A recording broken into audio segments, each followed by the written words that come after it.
How are you all. तो बच्चों देखो, कल हमने चांद एक दिन यह कविता सीखी थी, है ना।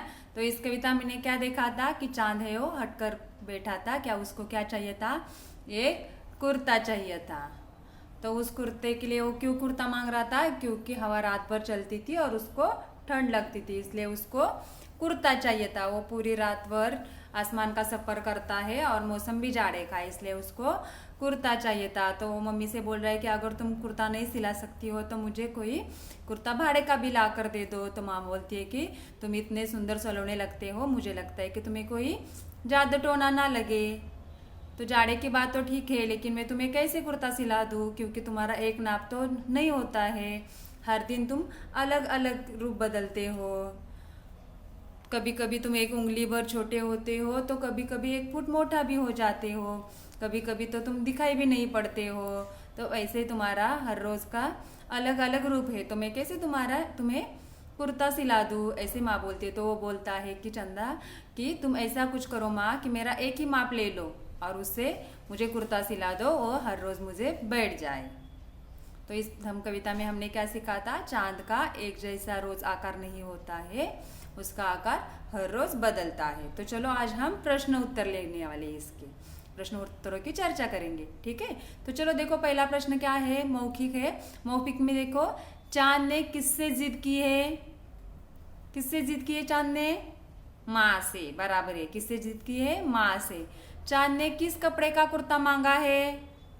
सर्दी में हम किस कपड़े के स्वेटर्स पहनते हैं? ऊन के कपड़े का, बराबर है। चांद ने ऊन के कपड़े का कुर्ता मांगा है। चांद कब निकलता है? दिन में निकलता है क्या चांद? कब निकलता है फिर? रात में, बराबर है। चांद रात में निकलता है। तो देखो प्रश्न पहला क्या है? निम्नलिखित प्रश्नों के उत्तर दीजिए। चांद को कुर्ता क्यों चाहिए था?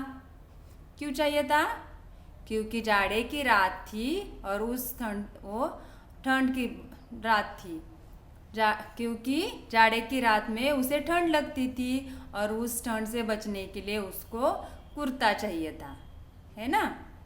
तो देखो उसके आगे का प्रश्न क्या है? माँ ने चांद की बात का क्या जवाब दिया? जब वो कुर्ता मांग रहा है तब माँ ने क्या बोला उसको?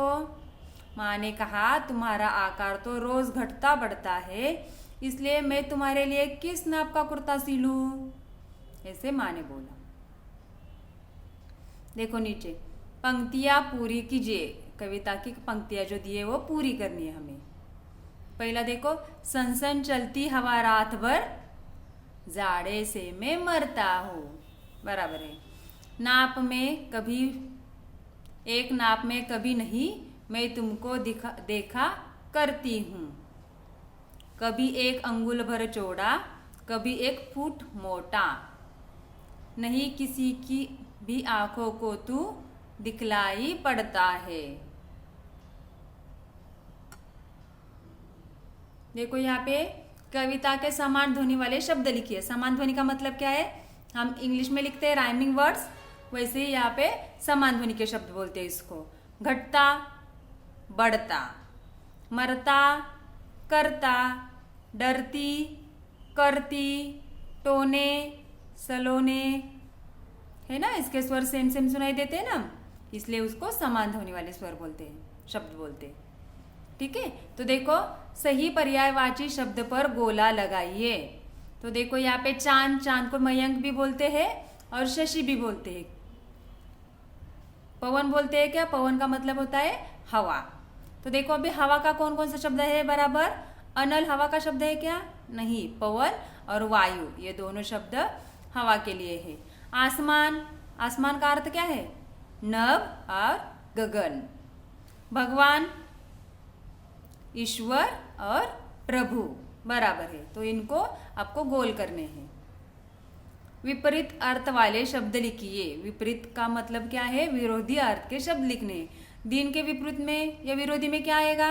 दिन, रात। एक, अनेक, मोटा, पतला, छोटा, बड़ा, है ना। तो ये शब्द जो है आपको आपके बुक में पूरा करना है। जो हमने प्रश्न उत्तर लिए वो आप सबको कहाँ पे लिखने हैं? आपके पुस्तक में लिखने हैं, ठीक है। तो चलो आप ये आपके पुस्तक में सभी प्रश्नोत्तर लिख के ले लो। Bye bye.